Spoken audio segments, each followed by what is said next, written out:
Welcome to my Railroads Online 1.0 review. Today I'm here to finally tell you guys about the new update and also give you guys my opinion on the matter.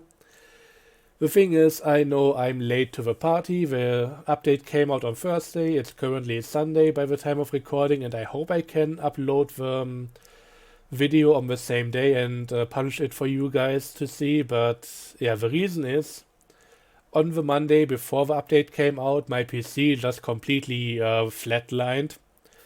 Broke down again, doesn't seem to be easy to fix, and I'm honestly hesitant to spend more time trying to figure out what's wrong. Currently I'm back on the old PC again, which is something that I wanted to retire for a long time, but I sadly keep coming back to it, because despite it not being all that powerful, at least it's running reliably. So that's also why the entire thing here is looking a bit weird, no shadows and all of that, because the old PC basically cannot really handle it. But yeah, today I'm here to give you guys my opinion and an overview of the whole update. And to be upfront with this, I think for Railroads Online, this is a pretty good update. They fixed a bunch of stuff and didn't break anything major in the process, which hasn't been the case for a lot of updates before. So this is a definite improvement over what the game has been beforehand, especially with its really shaky last few months.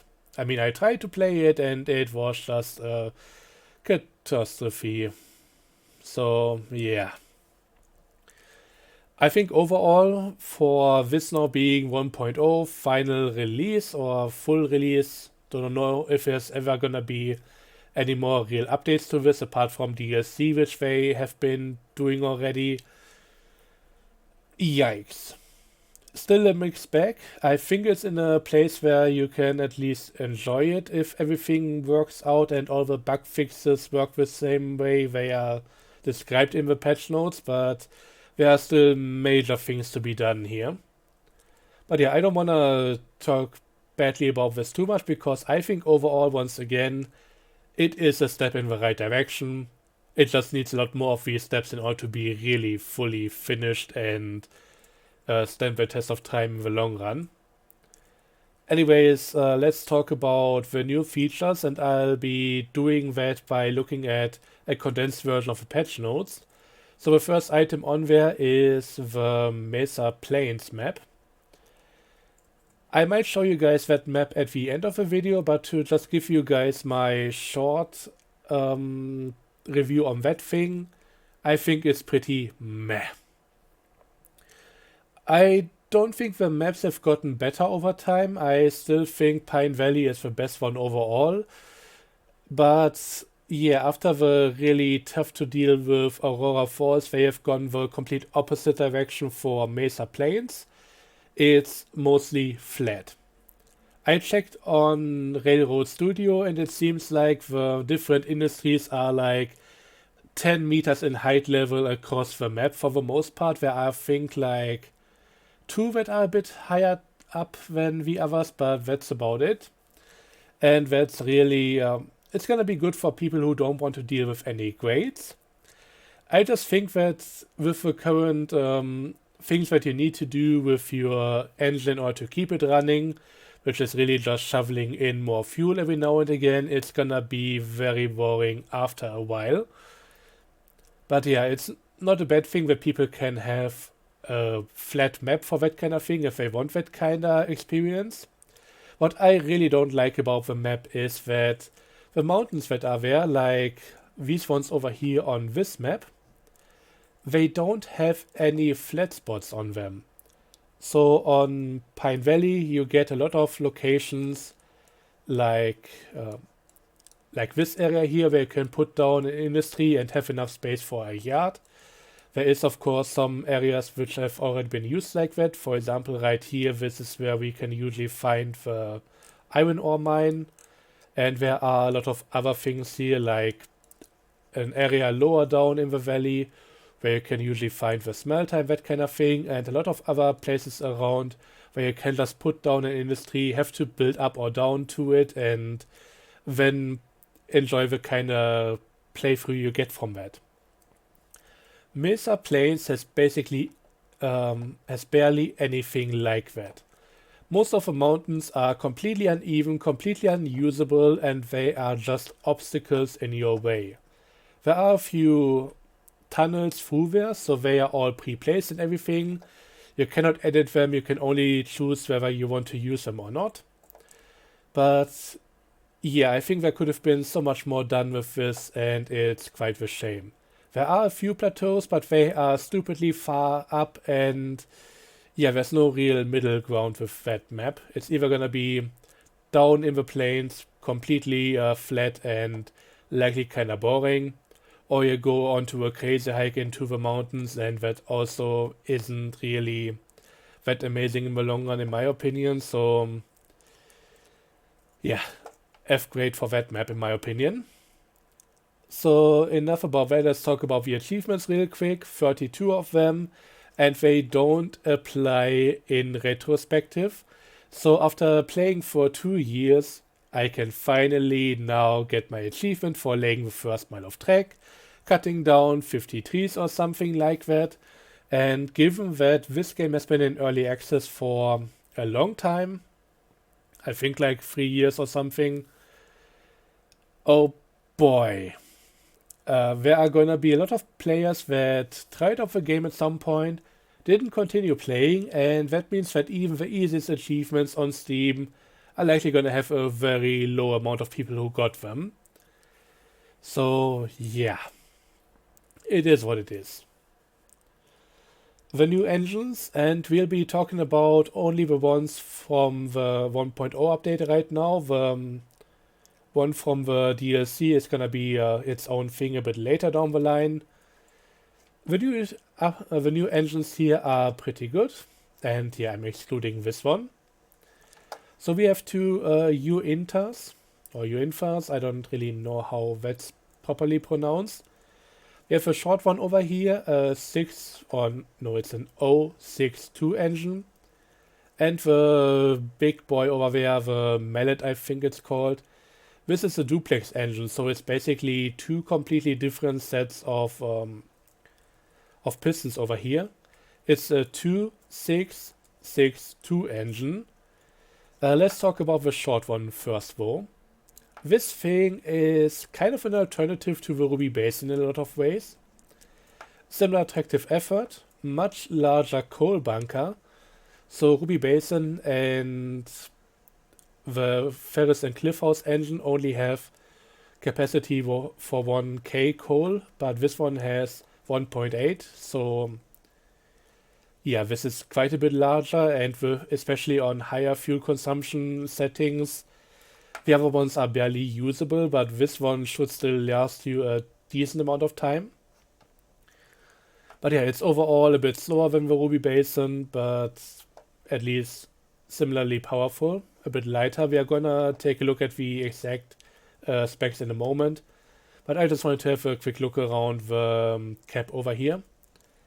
So we have doors as you would expect, we have some windows that drop down, we have some front windows that can actually open up. There is a hatch right here, but it doesn't seem to do anything, so yeah, that's non-interactable. I can also just step onto the rear right here, or yeah, just become one with the coal. So apparently the sides of the bunker are, they have hitboxes, but the coal bunker itself doesn't. Again, some of this is what you need in order to make these engines usable, being able to walk around here, but yeah, it's very inconsistent still. Also, what's inconsistent is getting to grips with the brakes here. We can take a look at the main brake here, but the independent one, while it moves along with the other one, I don't think we can directly grab it. It seems to be, there doesn't really seem to be a hitbox for it. Everything else here, reverser, regulator, the hand valve for the air brakes and all of that, it's basically where you would expect it. Just an old hatch as per usual for the firebox and all of that. And on the front we have two tanks. Yeah, this is really looking like a smaller version of Ruby Basin. So let's take a look at the specs in the buy menu now to really get the comparison. So here we have it, the Uintah RWY 062ST. I don't know what the S stands for. I know the T is for tank engine, but the S I have no idea. And yeah, tractive effort, basically 13.7k. Ruby Basin 13.5k. Ruby Basin also being a bit more heavy. While this one, yeah, it has a few less pounds right here. I also like to compare it to the Heisler since that's kind of in the similar range. Yeah, if I can at least find it. Oh, it's actually right in the middle. So yeah, pretty much 13k tractive effort flat. A bit lighter, but also slower than the other two. So yeah, I think this is gonna be a pretty decent addition to the game. Once again, mostly for having a decently large coal bunker and therefore being usable in more instances without constantly running out of coal. But yeah, the Ruby Basin is still quite a bit quicker. So let's quickly talk about the top speeds. Ruby Basin can go with 20 miles per hour full reverser. If you pull the reverser back and basically get no more tractive effort, you can get up to 27 miles. The Uintah can go for 15 miles full reverser and 20 miles if you pull it back. There's also a bug right now that basically the engines feel like they are running under their own brakes, and that's not really a problem with full reverser because you get all the tractive effort. But if you pull it back, you are giving up a lot of that tractive effort, and then the brake effect becomes apparent. So you can shake off the bug if you move the regulator back and forth, the reverser and the brakes maybe. Something like that can sometimes relieve the brake, and then you get the full performance, but yeah, it's really unreliable. So yeah, so much about that one. So the Uintah being quite a bit slower. And to be clear, when it comes to the Heisler, that's 12 miles per hour full reverser and 16 miles if you pull it back.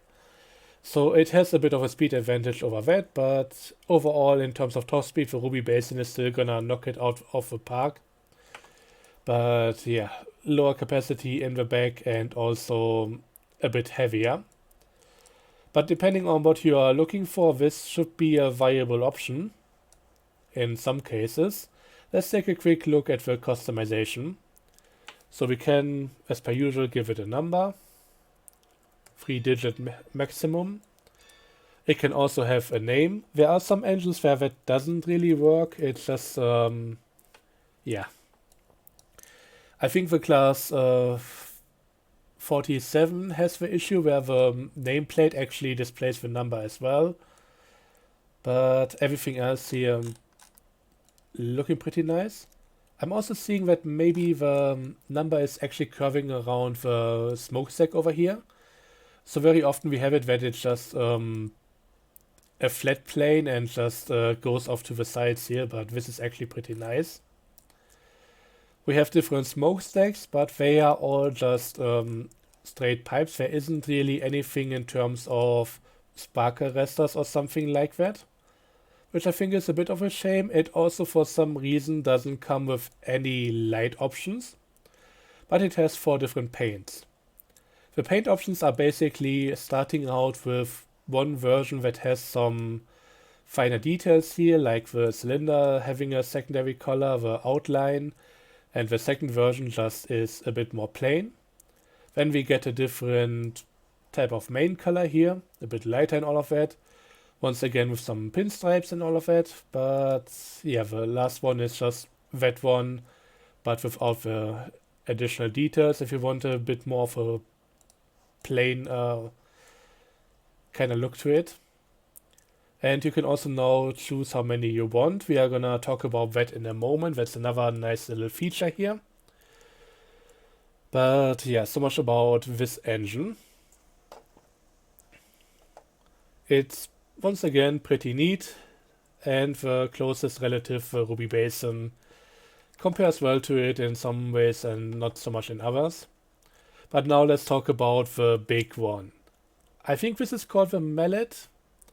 It's a duplex engine, meaning that it has two different sets of pistons, one right in front here, one further to the back, and it's massive. It's the new strongest engine, and it's among the fastest as well. It's cool. It looks like a heavily modified Ruby Basin, still having the side tanks and everything, but also now just the distributor in the main middle here. So if you want to load up both tanks, you can also do so in the middle. All the hatches here are basically responding to the same thing right here. So if I open or close one of them, I'm doing the same to all the others. But yeah, massive side tanks, sender up on top, and yeah, let's take a look at the interior. So from what I heard, this engine started out as a tank engine as it is right here, but later some of them got converted to tender engines. I would actually like a tender version for this because I like looking at the back of everything and seeing that the rest of the train is still intact. Cannot do that from here. I would have to get out of the engine or just jump through the roof. But yeah, overall, this thing, I mean, it's quite something. We once again have a few windows to play around with. I'm a bit annoyed that we don't get the ones that can actually stop at any point between open and closed. Like with some other engines, we have the option to just open up the window halfway. I don't get why they didn't do it for this one. Another drop-down window right here. And this time around also a functional roof hatch. So yeah, this does work on most of the engines that have it. And yeah, everything else here is it's a lot. We have the brakes right here. Again, two levers. And I think I can look at either one of them and get the thing to interact. We have a reverser right here. It's kind of limited on what it's doing in terms of animation. I'll show you guys in third person view in a moment. Also regulator right here, and I think there should be some functional valve for the generator right here, or the compressor, but I don't know where they are actually. Anyways, let's listen to the whistle. And of course we also have a bell. Doesn't seem to do anything right now. Now. But yeah, there should be a few more valves around here that we can interact with. I just don't know where they are or what this thing is all about.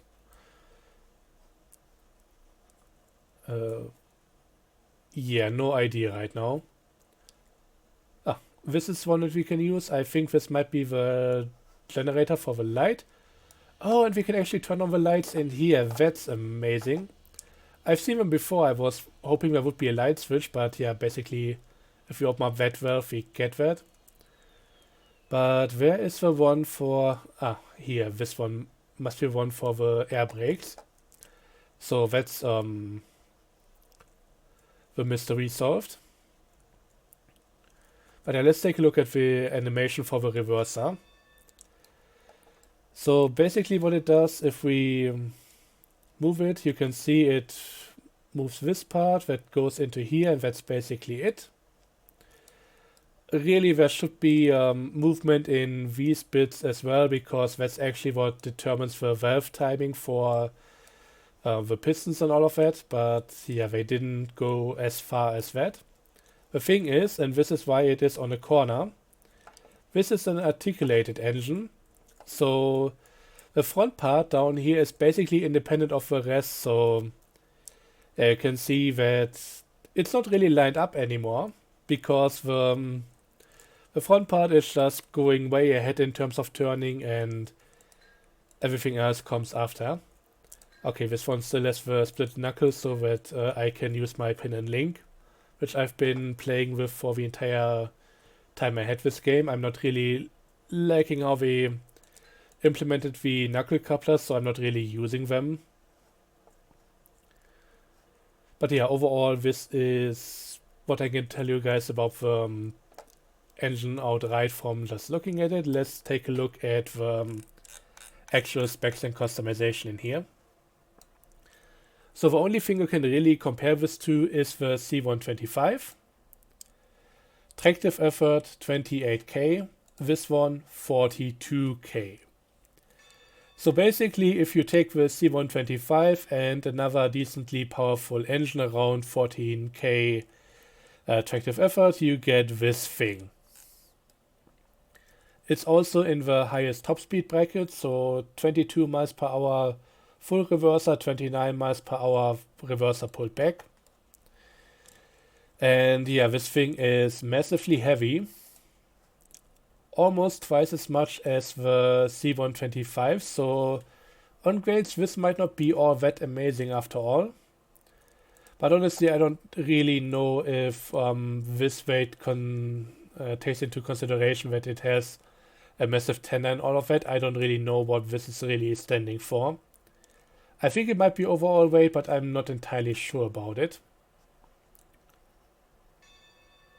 But yeah, if you have something heavy to transport, this is gonna be your guy.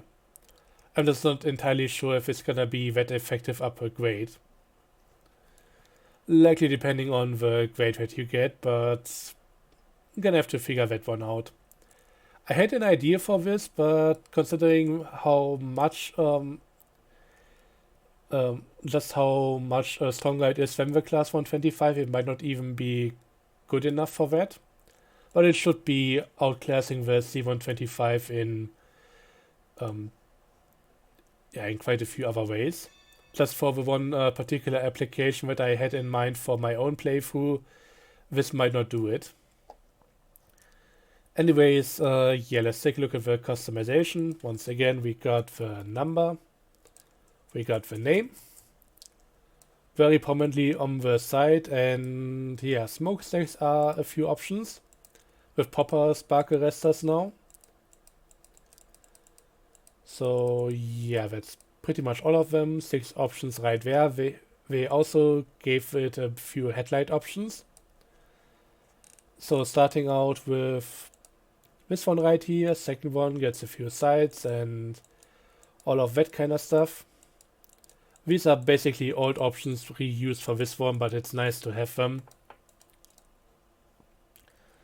So now let's take a look at the paint options. I think it's going to be the same thing as on the other engine.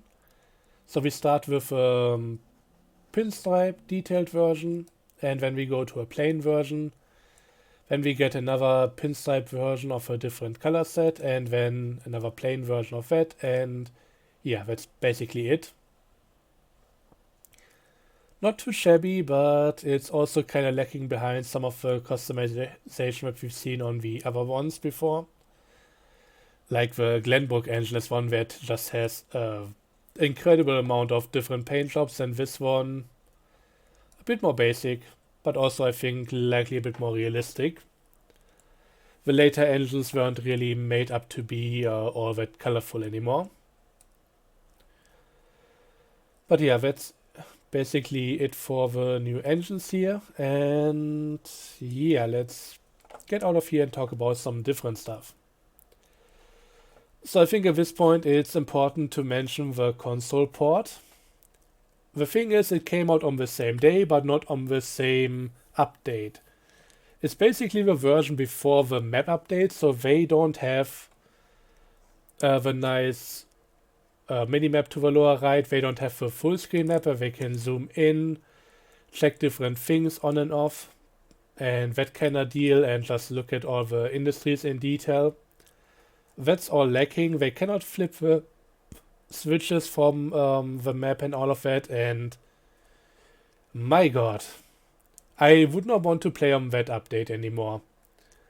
Also, there may be a few bugs that they fixed, which is still present on the console version, and yeah, it's just lagging behind. The update that brings it up to 1.0 is supposed to come out in the first quarter of the next year.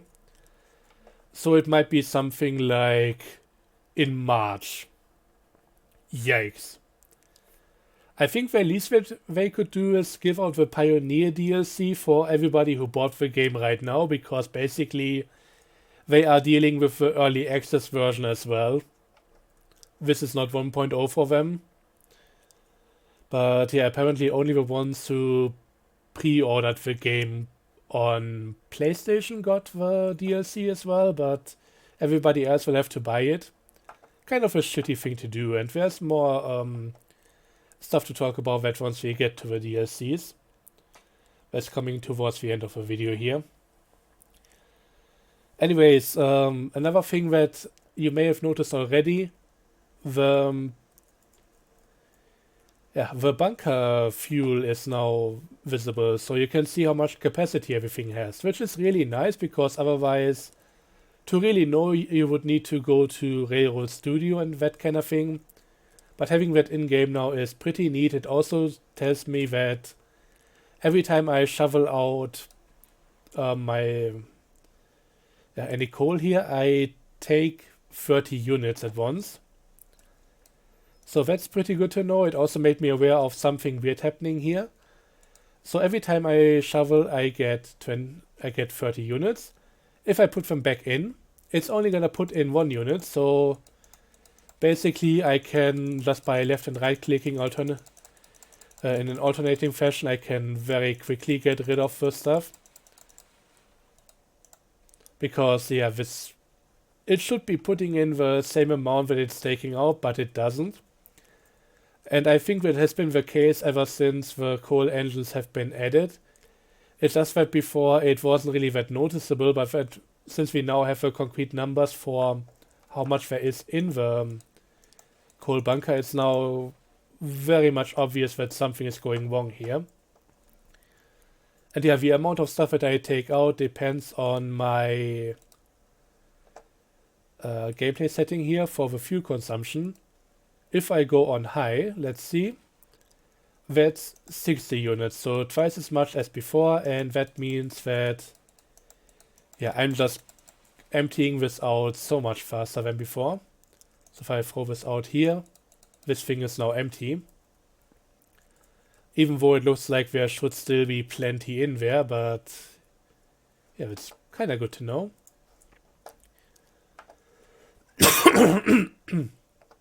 But yeah, that's a bug that I put on the list already, and we're likely going to talk about the list in another video because that's going to be a long one. Okay, next one. The lantern now has light. People have been asking, and rightfully so, for a light emitting prop for the longest time. We finally got it, but all they did was add light to the lantern that was already in the game before. And apparently it's just on permanently. We have some light fixtures in the game, like in the passenger car. By the way, still no passenger transport, don't get your hopes up. That activate once it gets dark. This thing is on permanently, and it's also not really much of a light emitter to begin with. So it's not a good light source.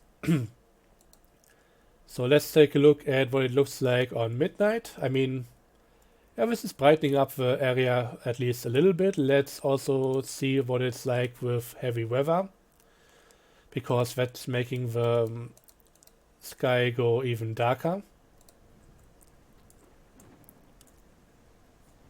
I mean, it's a bit.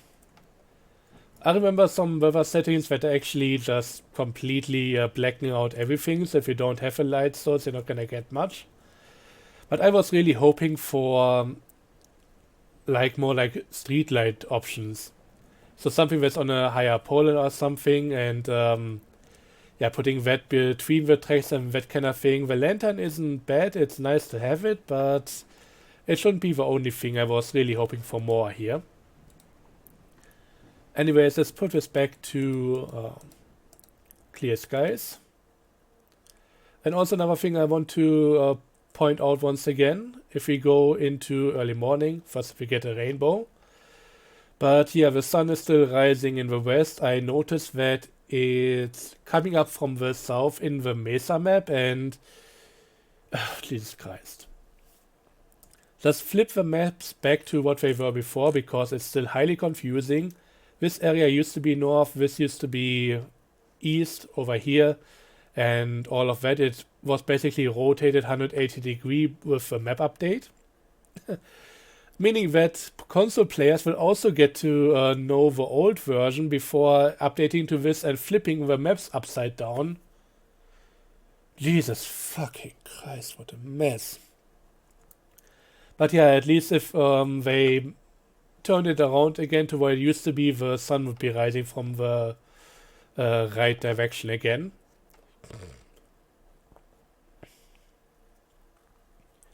Anyways, yeah, so much about the light emitting lanterns and all of that. Now let's talk about the multi-vehicle purchase option, which is a nice quality of life thing, something that people have been asking for, and I'm so happy they added this. There is just one little problem. So they were actually quite smart about it. If you add a number in here, like number 1, and then say you want 10 of these cars, the next one is gonna be number 2, 3, 4, 5, and so on. I don't know how it's gonna work if maybe I'm gonna... Oh, does it go over 1K here because we are limited to 3 numbers? Let's see what it's like if I go with 995, if it's gonna go over 1K. So we have 995 over here, 996 over here. There are a few more over there. I still hate how they did this, how everything is just appearing randomly. We have, oh, number 1000. We cannot do that on our own. That's interesting.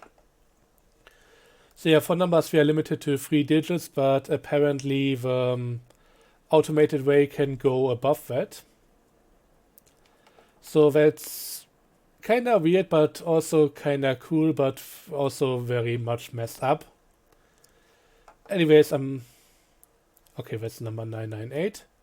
The thing I really want to point out here, and maybe it's better to go to a different area because we now already have quite a few cars in here. Let's go somewhere in the middle of this track and order another batch of cars. It doesn't really work well if you don't want a number. I mean, it doesn't really matter at all, but let's just go for customization. We go for a different paint shop here. Let's go for the bright one. That's easy to tell apart. We want 10 cars again. I'm not adding a name. I'm not adding a number. I'm just buying it as it is right now. And half of them are behind me, which is nice. So this must be the first car. It doesn't have a number. The second car, however, I should have maybe not taken the bright option here. This one now has number 1. Everything else apparently is getting number 2, 3, 4 and all of that. And please remember, the game right now has no option to change this. Not in-game. PC players can use the website Railroad Studio, upload their save and do whatever they think they must. But inside the game, you are very much limited by what you buy. If you want to change it, delete it, you won't get any money back, buy it again how you want, and that's it. So this is another weird little way of implementing it. And I'm not entirely happy about it. But yeah, it's nice that we can now purchase multiple cars. I think the better option would have maybe been to just still buy 1 car at a time. But once we go back in here, maybe we should still have the same one selected as the last time and still get the same customization state here. Just bring us back into the same thing as it was before.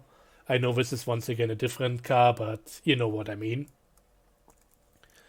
Because then we could have just done it however we want.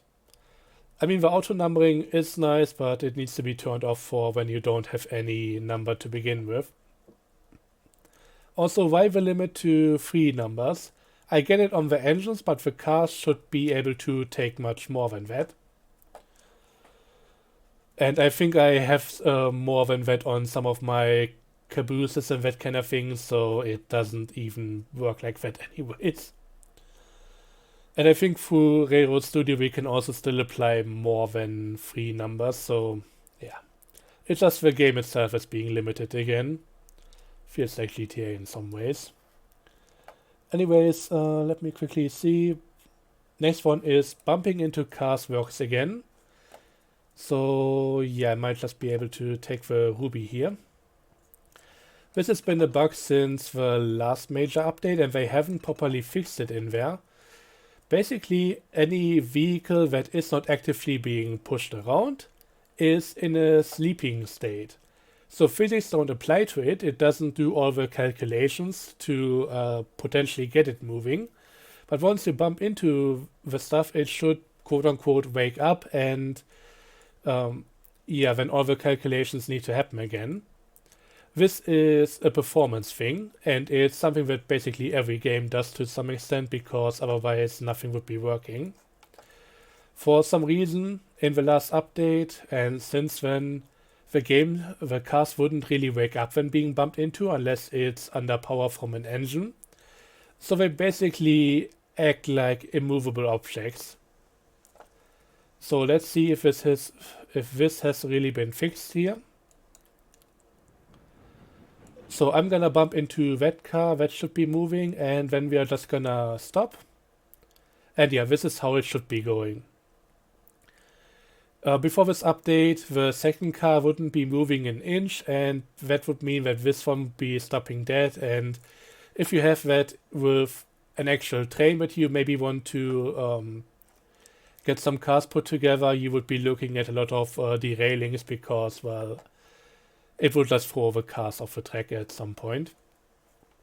But yeah, this has been fixed. This has been a major issue, and I'm happy to take that off the list now. Or I will be doing that once we get to the list video, don't worry. 45-degree crossings no longer derail the cars. If you watched some of my playthrough videos, showcase videos I mean, it has been a major issue. And I've seen a report on Reddit where they say that it actually hasn't been fixed and it's still an issue. I haven't tested this myself, but I hope that if it hasn't actually been fixed yet, that they are going to take another swing at it, because this has been a major pain in the ass for a long time. Cars rolled away after a long time. So if they are just parked in a yard or something, if you have multiple cars connected, they would start drifting apart, breaking the links and all of that. And that apparently has been fixed. So that's something that I noticed on my playthroughs, like even a year ago, where I would just have a long train parked on just one track, everything connected. And if I come back after a while, there would be a meter or 2 meters or something like that as a gap in between them without anything ever happening to them. And that hopefully has really been dealt with, because that has been such a stupid thing to have to worry about. Having to reconnect the train after a while, even if nothing was really done with it.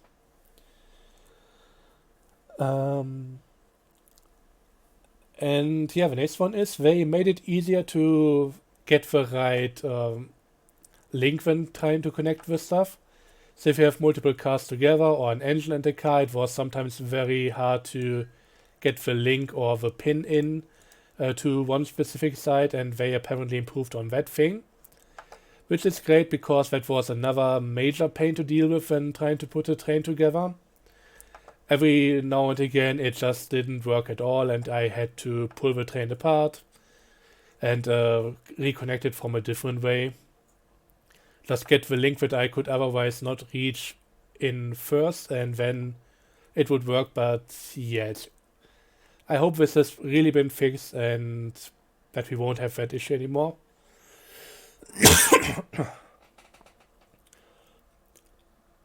Link and pin no longer overlap. So that has been also a thing. I don't know with how many cars, but I think there were quite a few where basically the couplers themselves, they would glitch into each other and it looked awful. Glad that they took care of it. Dynamic weather settings now safe. I already noticed that. So if I start a save that had dynamic weather on beforehand, it's gonna be on again. With the last update, I basically needed to set the weather up again every time, and now it's just gonna stay what it was before. And the same is true for some other settings as well, which is nice. The switches now sync to the map. So beforehand you could have a switch which... that's kind of funny. Oh wait, no, this does actually work. Beforehand you could have a problem where the switch on the map didn't go the same direction as on the actual thing. So now that seems to be good and working how it should. So yeah, I hope it applies to random derailments as well. I hope this has been a connected bug, because I had it multiple times in the past where I ran a train across the switch, only for that thing to flip somewhere in the middle of the train and derail half of the cars. So I hope that has been taken care of as well. I'm not entirely sure, but yeah, that's still gonna be on the list for the time being, because I would need to verify that bug actually being taken care of. If you don't know what the list is, wait for the next video. Basically, about 30 items that I think the game should have done before getting into 1.0, including bug fixes, making the visuals more consistent, and also taking care of certain features that have been promised, like passenger transport. Anyways, yeah.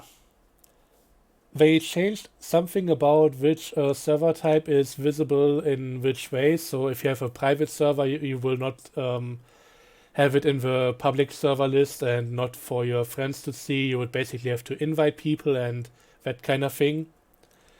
Seemed to make sense on the surface, but I've never really played much on multiplayer here, so I didn't really look too much into it.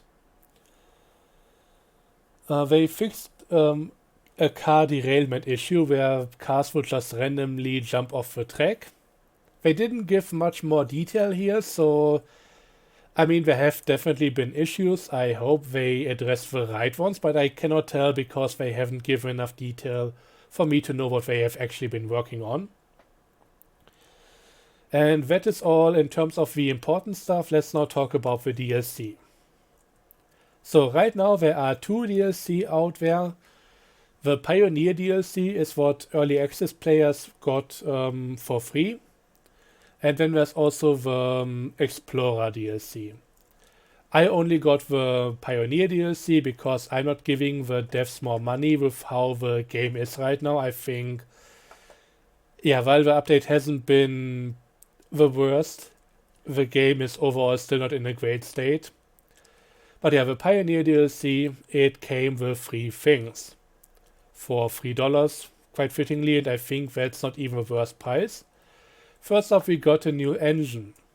This is the Bellscup engine. It's a 060 engine with a tender. And yeah, what can I tell about it? I think this is maybe a good one for people who want this thing in particular, but overall, if you're having a playthrough and you have this one available to buy, if you are making sensible purchase decisions, you're gonna skip it. And I'm gonna tell you why right now in the purchase menu. So this is a level 2 engine, like the Eureka, the Glenbrook, This is already level 3, and I think also the Ferris and Cliffhouse engine, and also the Mason Bogie. And I think when it comes to level 2 engines, the Eureka is worth considering because it's the earliest engine that you can have with the highest top speed in the game. So this is the weakest high top speed engines available. Goes up to 29 miles per hour or 22 miles per hour when you have the full reverser. The tractive effort isn't all that amazing, but the thing is the Bell's Gap engine, it doesn't have much more than that, but it is a lot slower. The Bell's Gap goes for 14 miles per hour or 18 miles per hour with full reverser. With reverser putback, I mean. Basically the same as the Class 48, and that thing, it's an amazing yard goat, but putting it on the road, I mean, it does work, but there are definitely better options out there. So top speed not amazing, and also tractive effort in comparison to a lot of other engines like the Glenbrook. Really nothing to write home about. Ferris and Cliffhouse engine has worse tractive effort. It's a bit faster than the Glenbrook, slower than the Eureka. Wouldn't go for that either. The Mason Bogie would be worth considering because it has the highest tractive effort among them. But usually I would go for the Glenbrook over here for a good mix between top speed and tractive effort. The Bell's Gap just doesn't get anywhere near that. Also, it's a coal-driven engine. You won't have access to any replacement coal for a while, so only really viable if you go for, I mean, yeah, it has a tender, it should be good for a while, but be aware that once the tender is empty, that's gonna be it for this engine until you get more coal. But yeah, customization wise, I think this might not get the, let's see. Yeah, this is the same as the Class 47 because this is where you would expect the name to pop up. But I guess it just doesn't have a place for the name. Not that I can see one. We can, however, write something on the tender if we are so inclined. So that works. We have some options for different smokestacks, which is neat. Some headlights, and I mean the ornaments on this one, they are amazing. I'm not gonna talk bad about that because this is really nice looking and all. Also some antler options. But yeah, apart from that, it's not really doing too much, at least not in terms of its functionality. For a moment I thought this was a Mercedes star, but no, this is a 5-spoke star, as we've seen on some other engines as well. Paint options, yeah, these are the fancy ones again.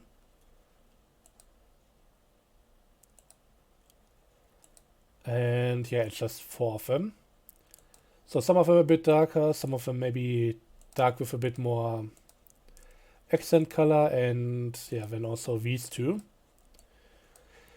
At least it's not an expensive engine, so that's good, but yeah, I think in terms of practicality, this one is ranking pretty low in the list.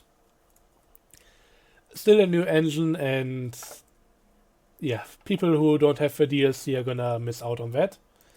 Another thing that I could have shown you right away is the Montezuma has gotten another paint job here, so this now has its third one, the default one right here, then the black version, and then also the new one, which is more worn. Okay, we need to talk about this for a moment. I like the Montezuma, it has a nice top speed now, it has had that for a while, but adding another paint job to it is pretty much useless in my opinion, because this is a good starter engine. You cannot customize your starter engine, so you're always gonna get what you get at that point, which is this paint job. You can only change the paint job through Railroad Studios, so not even an option for anybody on console. So you would actually need to buy a second Montezuma in order to choose this paint job here. It's not really a good engine to have a second one of. I bought one later down the line on my playthrough on Pine Valley because originally I only had the Betsy, the Porter engine I mean. It's a nice one, but this one is a bit more for completion's sake and not anything that I think I really needed. If they were a bit smarter about this, what they would have done is given another paint job to the Eureka. Because this one, as far as I'm aware, yeah, you can change out the headlights, but that's the only thing you can do here. And the only thing that does is adding some very stiff flags here. Those have been broken on this one and the Class 70 for a while now, and they didn't add the animation back in. But yeah, having a second or third, fourth paint job for this engine would have been a much smarter idea, since there is actually a good reason to buy it after your starter engine, and it's just... Nah, this one, no customization, and one of the few engines that you don't really need a second one of now gets a skin that you can only buy if you buy a second engine. So yeah, it doesn't really make much sense in my book. The last thing we get from that DLC is another industry, and it's the Red Mountain Depot. I haven't tried this, but it seems to be just a fully fledged freight depot. So you can use it to sell whatever. You're not gonna get any seed pallets from here. I mean, let me just quickly check something on the map. But yeah, it has the freight depot logo. Wait a second. Let me just quickly compare it to the other ones, because there might actually be something else going on here. So let's put the actual freight depot right beside it, and let's also get this thing. That's the one where you can only sell the gold bars.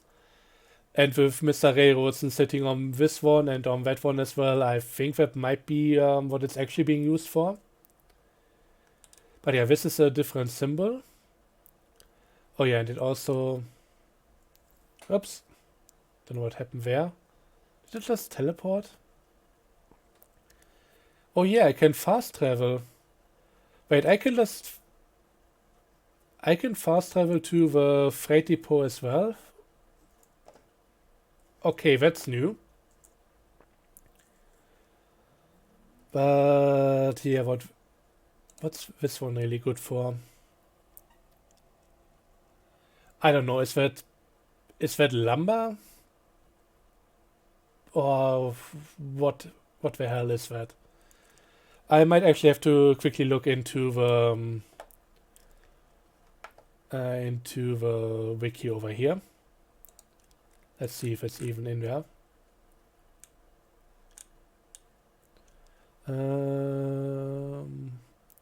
Doesn't really seem to be the case. This one only shows that. So yeah, good job on not even explaining the whole thing to the players and making it kinda confusing to begin with. But yeah, this is supposed to be a depot of some sorts. I don't know what it can really do. Has a nice interior. Let's see, can we even open the doors? Apparently we can, but I'm also kind of feeling like... I don't know, this might be alright. The doors are a bit weird in terms of how high they are, and I should not be going through here in third person.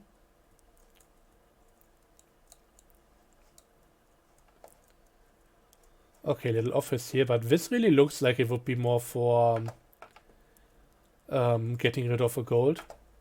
But I'm not entirely sure. Anyways, yeah, that's the 3 items. You get one engine, which is not amazing. You get another skin for the Montezuma, which is really weird to use because you need to buy a second one after starting your save or editing your engine with Railroad Studio. And you also get this depot of unknown purpose. If you have any idea of what that thing is actually used for, please let me know, because I'm really drawing blanks right now. And yeah, that's the DLC. The other one, and that's a more expensive one, comes with another engine. I don't have it, so I can't really tell you guys.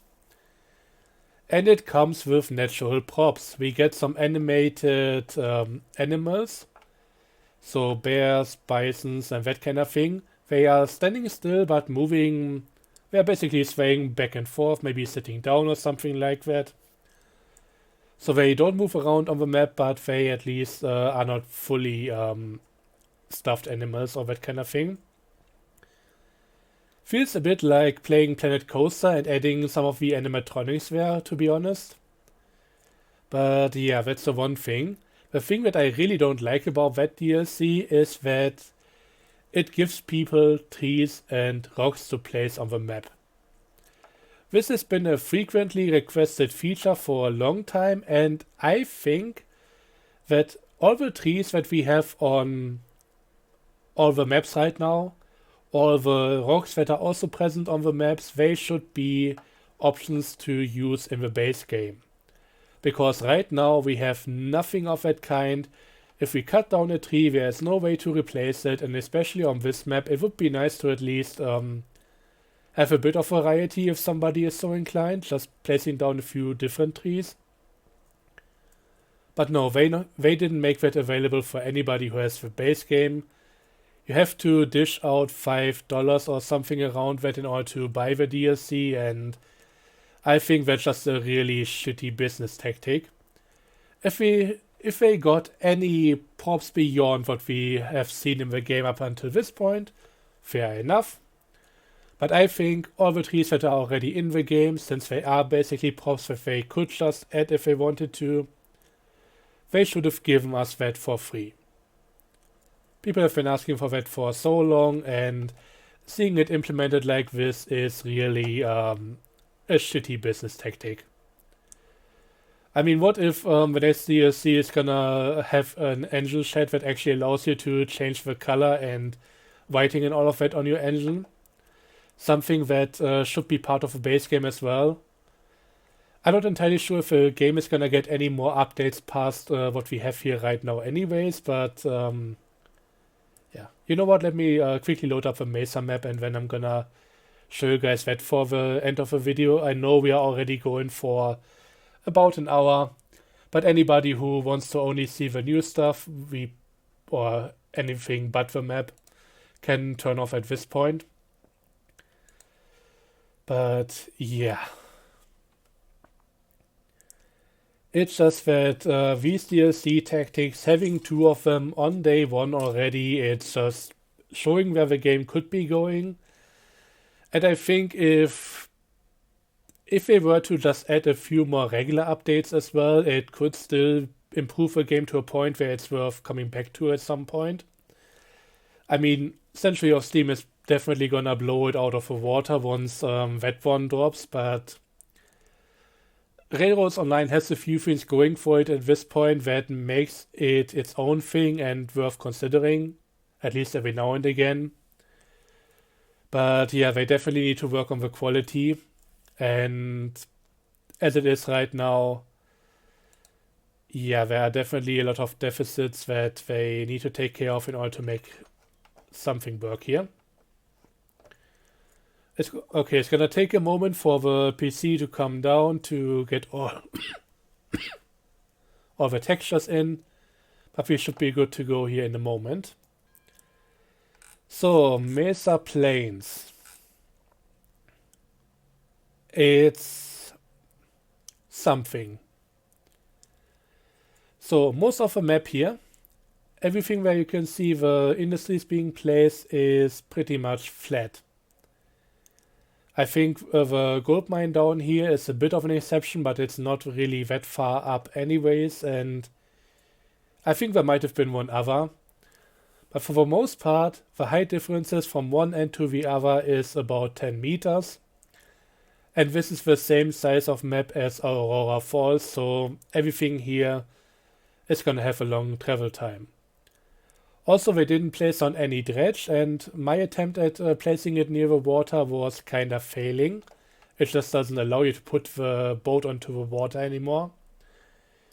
But yeah, let's take a quick look around here. So we are starting pretty much in the middle, near the freight depot. I don't get why they always do that. I think delivering stuff to the freight depot is gonna be a special thing that should be happening at the edge of the map. Makes more sense. But yeah, we have a few ways to go from here. This is one of the few inclines that we have, and if we keep following it, we will actually encounter one of our tunnels over here to the left. There it is. So the tunnels are all pre-placed. They have track in there already, so you just connect to that, and then you are good to go through the entire thing here. Due to my low graphics settings, I'm also not getting a darkness effect in here, otherwise it would be pitch black in there. But yeah, that's more on my PC than anything else. And yeah, you come out the other side, we have another industry over here, and this is basically the northeast area of the map. But yeah, everything pretty much flat, and as I mentioned before, most of the mountains here are really just obstacles. This one, for example, has some space up on top where you could place down an industry. But it's also kinda uneven, and I don't get why they did this, because in the end, the only reason to come up here is if you place an industry up here, and making it uneven is gonna prevent you from doing so. Also, for a fully fledged yard, this isn't exactly amazing. There are some industries that you could make work here, but definitely not all of them. And yeah, it's just a whole lot of the same. There are some mountains in the distance, there are some trees here and there, and some of these prop rocks. I think we can remove at least some of them. Let's see if they are actually all removable. Oh god, I think they are, and my PC does not like it. I can see some stuff moving. Okay, it's gone. So basically, if we want to, we can get rid of these rock formations. Which might be interesting, because then you can actually start going through here. Because right now they are just placed haphazardly and there's no real path through them.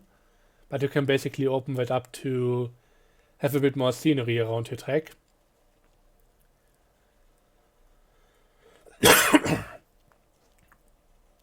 And yeah, we have decently sized lake over here. For some reason, the dev team still decided to just have a separate lake just for the sawmill right here. So yeah, instead of connecting it to the main one, it just has its tiny little thing here. Since we are here already, I can also show you guys what I was talking about regarding the dredge. Because basically, yeah, you can see where it stops moving, meaning that I cannot really put it into the water. I would have to check back with another map to see if this is part of a problem with the dredge, or if they programmed the legs in a weird way. But yeah, this isn't really looking what it should be. And yeah, most of the mountains, as I mentioned before, they are just way too uneven to do anything with. It would be nice if we just had a flat spot somewhere over here as an option for an industry.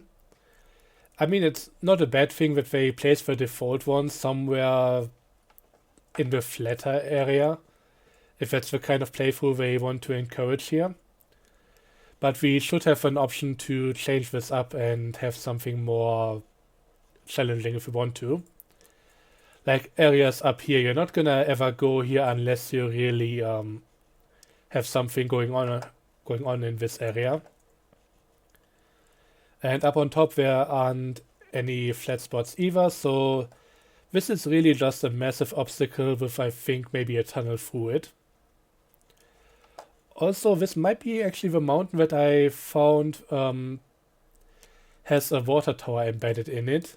So if we look back to the freight depot, we get a telegraph office. We could also apparently fast travel to the freight depot itself here for some reason. But usually there's also a water tower here on the other maps at least. And this one seems to be in here. Don't ask me why. And no, it's not on top of a mountain. It's somewhere either way up in the sky or most likely embedded deep into it because I cannot see it. It should be somewhere around here. Actually further down this way, but yeah, I mean, as you see, you see nothing. So that's a weird one. But yeah, there are also a few nicer parts about this which I want to quickly show you guys, like another lake over here with a little waterfall. So this is actually a neat little location.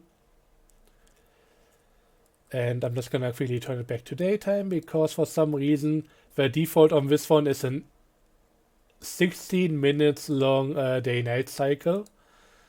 I'm just gonna turn it off here so that we can have a proper look around. But yeah, this area is nice looking, has another little lake up on top here. And also somewhat flat area which you could maybe use for a little industry if you're adventurous. Not entirely sure if that's gonna work out. But yeah, overall, most of the parts that could be flat and should have some areas to work with on here, they are just not usable. And trust me, you do not want to go on to the very top of some of these mountains to actually make stuff work.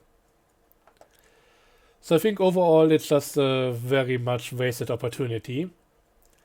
I would have also liked it more if maybe some of these areas were higher up, like let's say that maybe the north is a bit further up, like 20-30 meters compared to the south, and some of the more advanced later industries are gonna be up here, so you're gonna have to deal with something.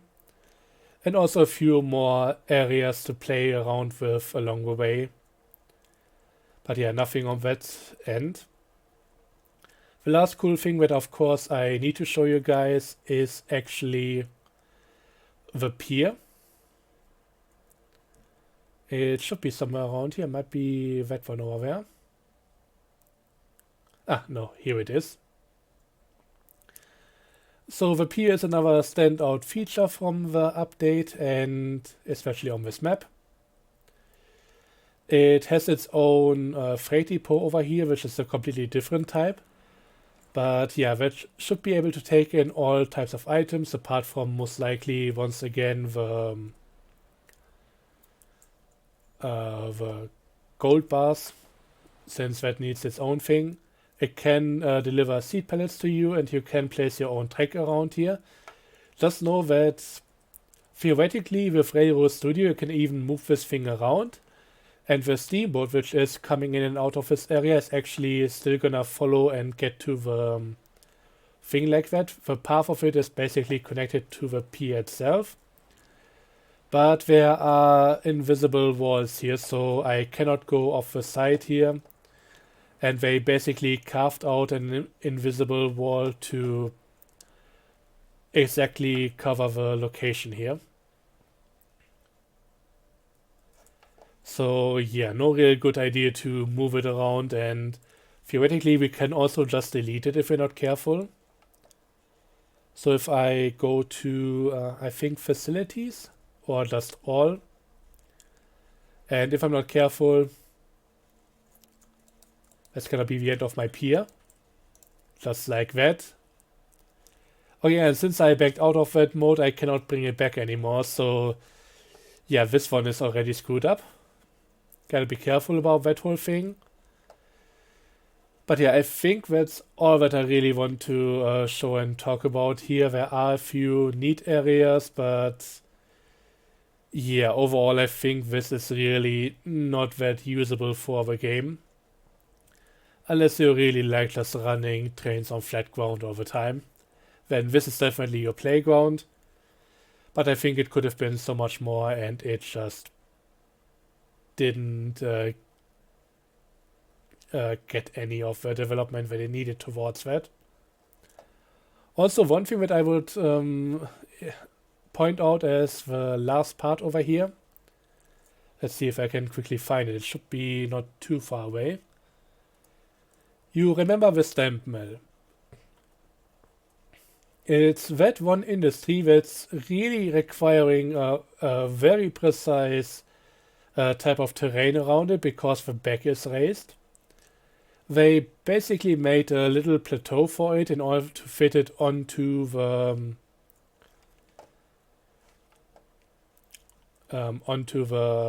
other map, the Aurora Falls map, which is the only one besides this one that has it by default. But on this one they already gave up on that and they just placed it down without any rhyme or reason. I need to go a bit further here.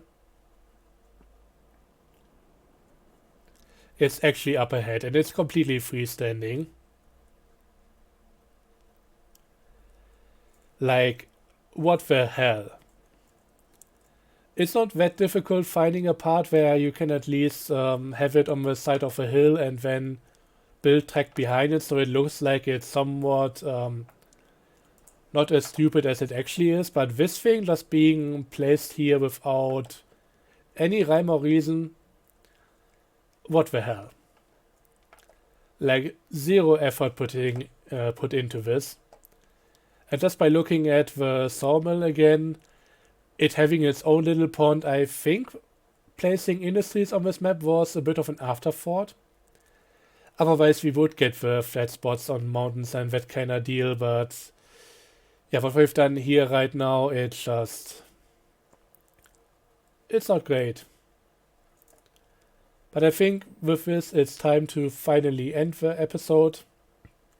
Thank you all so much for watching. Let me know your thoughts and opinions on the meta.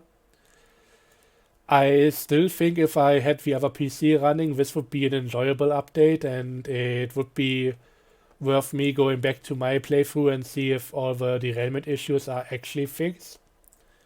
But on this PC there's so much less that I can do, so yeah, gonna wait and see. Again, I think overall 1.0 is a step in the right direction, apart from this map being kinda stupid and this really not being a good 1.0 update.